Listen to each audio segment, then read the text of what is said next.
Ticket ഇതര വരുമാനം കണ്ടെത്താൻ KSRTC തുടങ്ങിയ ഷോപ്പ് ഓൺ വീൽസ് പദ്ധതി ചക്രശ്വാസം വലിക്കുന്നു. കാലാവധി കഴിഞ്ഞ KSRTC ബസ്സുകളിൽ തുടങ്ങിയ പല കടകളും പൂട്ടിക്കെട്ടിയ നിലയിലാണ്. കരാറുകാരെ കണ്ടെത്തുന്നതിലുള്ള മാനേജ്മെന്റിന്റെ പിടിപ്പുകേടാണ് പദ്ധതി പാളാൻ കാരണമെന്നാണ് ആക്ഷേപം. നീ കണ്ടതെല്ലാം പോയി. ഇനി കാണപ്പോവത് നിജം.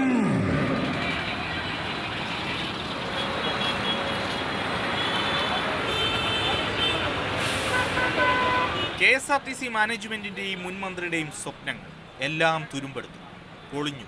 കിഴക്കേക്കോട്ടയിലെ ഷോപ്പ് ഓൺ വീൽസ് ഇപ്പോൾ മാലിന്യം തള്ളൽ കേന്ദ്രം. ഇങ്ങനെയൊക്കെയാണെങ്കിൽ സ്മാർട്ട് സിറ്റി എന്ന വിളിപ്പേരാണ് ബാക്കി. ഷോപ്പ് ഓൺ വീൽസ് ഇന്ന് ഷോപ്പ് ഓൺ ഫോറസ്റ്റ് എന്നോ അതല്ലെങ്കിൽ പറയാൻ പറ്റുന്ന രീതിയിലാണ്. പൈലറ്റ് പ്രോജക്റ്റ് ആയിട്ട് ഏതെങ്കിലും ഒന്ന് ചെയ്തു നോക്കുക പോലും ചെയ്യാതെ അനേകം വാഹനങ്ങളാണ്. ഓരോ വാഹനങ്ങളും ഷോപ്പ് ഓൺ വീൽസ് ആയിട്ട് ആൾട്ടർ ചെയ്യണമെങ്കിൽ 1 ലക്ഷത്തിലേറെ രൂപ ചെലവഴിക്കേണ്ടി വരും. ഈ ആൾട്ടർ ചെയ്ത് ഇട്ടതിന് ശേഷം കുറച്ച് ദിവസം പോയി പിന്നെ നഷ്ടമായി മാറി ആവുന്ന അവസ്ഥയിൽ അതങ്ങ് ഒതുക്കിയിട്ടിരിക്കുകയാണ്. സംസ്ഥാനത്തുടനീളം 48 ഇതുപോലെ KSRTC കട തുടങ്ങിയത്. പകുതിയിലേറെയും നശിച്ചു. ഒന്നുകിൽ ഇത് കൃത്യമായി നടത്തണം, ഇല്ലെങ്കിൽ പൊളിച്ചു വെക്കണം. അല്ലാതെ സാമൂഹ്യ വിരുദ്ധർക്ക് ഇതുപോലെ മാലിന്യം തള്ളുന്നതിന് വേണ്ടി ഒരു സർക്കാർ വക സ്ഥലം ആക്കി കൊടുക്കരുത്.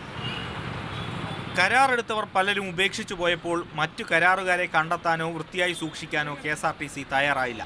ഇതോടെയാണ് വൻ വരുമാനം ലക്ഷ്യമിട്ട് തുടങ്ങിയ പദ്ധതി പെരുവഴിയിലായത്. എല്ലാം പൂട്ടിയെന്നോ പദ്ധതി മോശമാണെന്നോ ഒന്നുമല്ല പറയാൻ ശ്രമിക്കുന്നത്.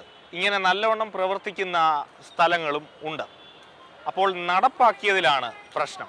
സജികുമാറിനൊപ്പം AK സ്റ്റെഫിൻ, മാതൃഭൂമി ന്യൂസ്, തിരുവനന്തപുരം.